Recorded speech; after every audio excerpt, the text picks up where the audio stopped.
والصلاة والسلام على سيد الأنبياء والمرسلين أما بعد فأعوذ بالله من الشيطان الرجيم بسم الله الرحمن الرحيم إن الله وملائكته يصلون على النبي يا أيها الذين آمنوا صلوا عليه وسلموا تسليما اللهم صل على سيدنا مولانا محمد البارك وسلم صلى عليه الصلاة والسلام عليك سيدي يا رسول الله صلى الله تعالى عليه وسلم بسم الله الرحمن الرحيم إن الذين يرمون المحصنات الغافلات المؤمنات لعنوا في الدنيا والآخرة ولهم عذاب عظيم يوم تشهد عليهم ألسنتهم وأيديهم وأرجلهم بما كانوا يعملون يومئذ يوفيهم الله دينهم الحق ويعلمون أن الله هو الحق المبين. بے شک وہ جو عیب لگاتے ہیں انجان پارسا ایمان والیوں کو ان پر لعنت ہے دنیا اور آخرت میں اور ان کے لیے بڑا عذاب ہے جس دن ان پر گواہی دیں گی ان کی زبانیں ان کے ہاتھ اور ان کے پاؤں جو کچھ کرتے تھے اس دن اللہ انہیں ان کی سچی سزا پوری دے گا اور جان لے کہ اللہ ہی صریح حق ہے. اللہ رب العزت نے انسان کو بہت ساری نعمتیں عطا فرمائی، بے شمار نعمتیں عطا فرمائی، لیکن اس کا استعمال اسی طور پر کرنا ہے کہ اللہ تبارک و تعالیٰ نے جس طرح بتایا ہے.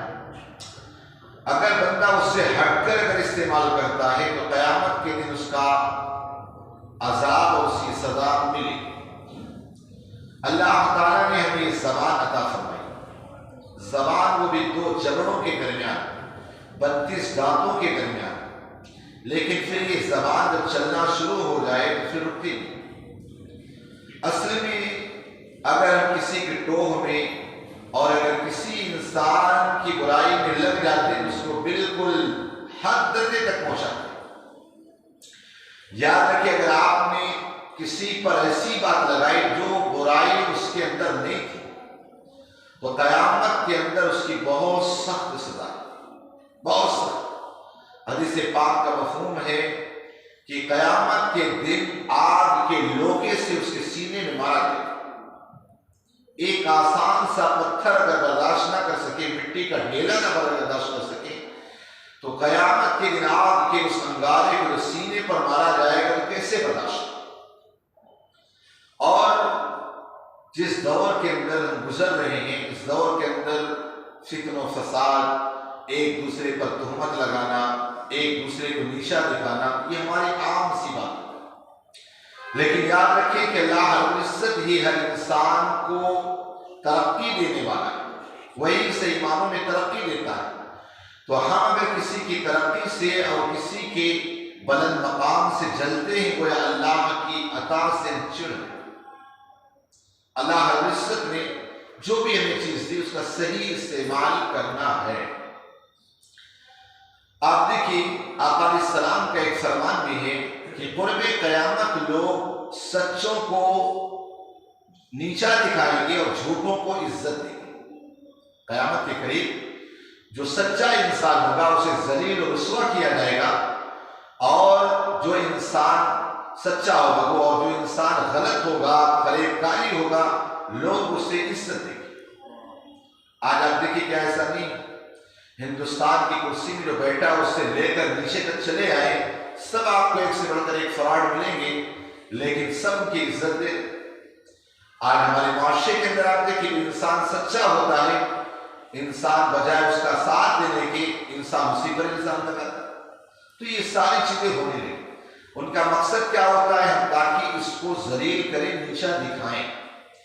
تو کیا ہم کسی اور حال یہ آج اس دور کے اندر جو سننے میں آتا ہے انسان اس کے لیے جادو ٹونا سحر کا بھی سہارا لیتا، دعا تعویذ بھی کرواتا اس لیے تاکہ اس کا کبھی آپ دیکھیں آئے دن آتے رہتے انسان، ہمارے کاروبار میں بندش، ہمارے اندر یہ، ہمارے گھر میں یہ، ہمارے گھر میں یہ، یعنی الگ الگ قسم کی باتیں لا کر رکھتے ہیں. انسان اس طرح ستاتے، یہاں تک کہ انسان بسا اوقات اس کو یقین بھی نہیں ہوتا ہے میرے ساتھ ایسا کیسے ہو، میرا کون دشمن ہے؟ آپ کو بتاؤں، ایک مفتی صاحب جو تھے، ان کو جب ایک عامل صاحب نے دیکھے سر بتایا کہ اوپر سحر ہے تو ہنسنے لگے، میرے اوپر سے میں اتنی نمازوں کی پابندیاں، اتنی عبادت، اتنی ریاضت، قرآن کی تلاوت، تہجد کی پابندی میرے اوپر کون کر سکتا ہے؟ اور پھر میرا تو کوئی دشمن ہے بھی۔ بہرحال وہ چلے گئے، لیکن ایک زمانے کے بعد ان پر اس چیز کا اثر ہوا، اور جب اثر ہوا نا تو وہ اثر جو تھی اندر بیماری کر گئی تھی۔ کوئی بھی سیر ہو شروع میں، پھر وہ بیماری جڑ پکڑتی جاتی، وہ بیماری بڑھتی جاتی، اور جب بیماری بنتی ہے نا تو وہ اس کی ہلاکت کا سبب ہوتا ہے۔ تو مفتی صاحب نے شروع میں نہ مانا، لیکن جب سال گزرا نا انہیں تکلیف ہوئی، بڑا علاج کروایا لیکن کوئی اثر نہیں۔ آخرکار وہ دوڑے دوڑے عامل صاحب کے پاس گئے، کہا مولانا بڑی دور کرتے، بڑی دیر کرتے، اب بہت تاخیر ہو کچھ نہیں۔ آخرکار اسی سحر کے اثر سے بیماری پکڑی اور اسی بیماری سے ان کا انتقال ہوا۔ تو آپ یہ نہ سوچے کہ ایسا ہو سکتا ہے کوئی دشمن کون کیا ہے کس طرح ہمیں پتہ نہیں۔ وجہ یہ ہوتی ہے کہ انسان کسی کی ترقی دیکھنا گوارا نہیں کرتا۔ اب بنا تشریح و تمثیل اسی بات کو رکھیں، آقا کریم صلی اللہ علیہ وسلم نے اعلان نبوت فرمایا، اور فرمانے کے بعد دن دنی اللہ نے اتنی ترقیاں دی، ہر دن جہاں گئے وہیں لوگوں کو اپنا بناتے چلے۔ آقا علیہ السلام کے مشن کو روکنے کے لیے ہزار قسم کے حربے اپنائے گئے، لیکن اس دین کا حامی اور ناصر اللہ، اسے کوئی بجھا نہیں سکتا، سمجھے نا۔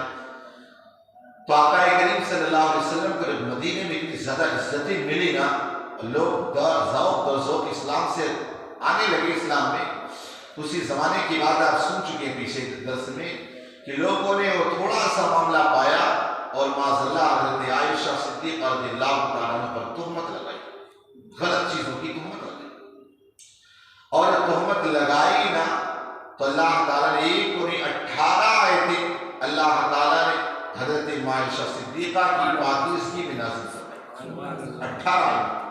اب ان کی سزا کیا ہے؟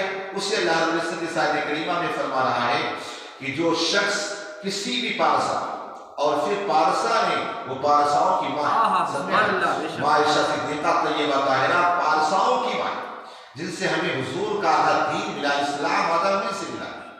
تو جب حضرت عائشہ صدیقہ رضی اللہ تعالیٰ عنہ پر یہ تہمت لگائی تو برات کا اللہ نے اظہار فرمایا، پھر آج سزا کا بیان فرمایا، کہا یہ جو تہمت لگائے ہیں نا، کہا ان کے دنیا اور آخرت میں لعنتیں۔ اور آج میں اگر کوئی کسی پر اگر تہمت لگائے نا تو یاد رکھے اس کے اوپر اللہ کی لعنتیں۔ یہ ضروری نہیں کہ اسی وقت وہ چیز ظاہر ہوتی ہے۔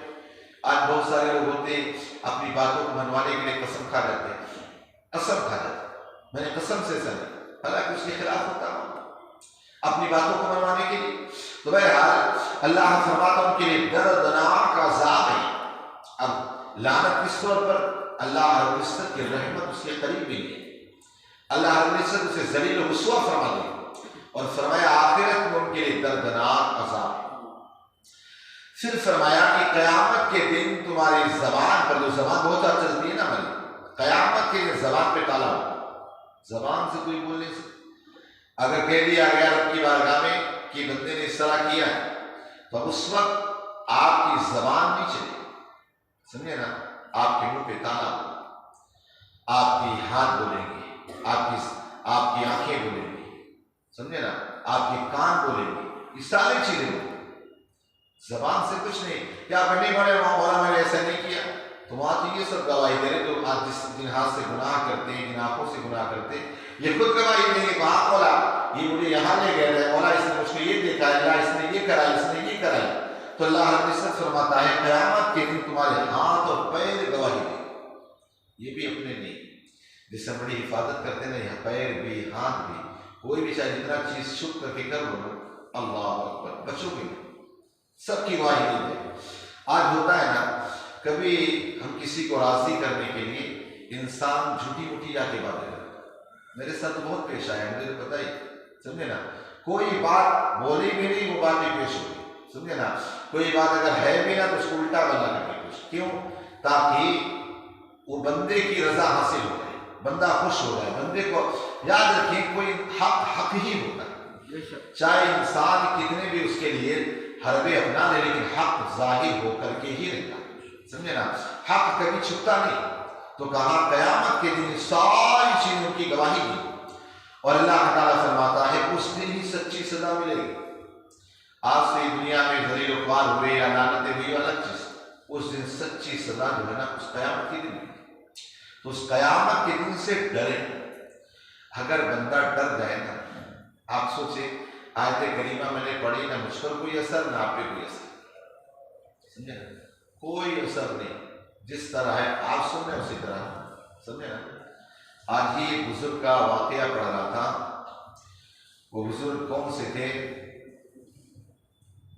غالباً حضرت سر سختی تھی یا کوئی اور بزرگ تھے، نام ذہن میں پکا نہیں آ رہا، لیکن آج ہی میں مطالعہ کر رہا تھا، اس کے اندر پڑھ رہا تھا۔ وہ نماز کی تلاوت کرتے نا، نماز کی تلاوت قرآن کی، تو ایسی آیت پڑھتے کہ جس سے کوئی خوف والی آیت نہ ہو۔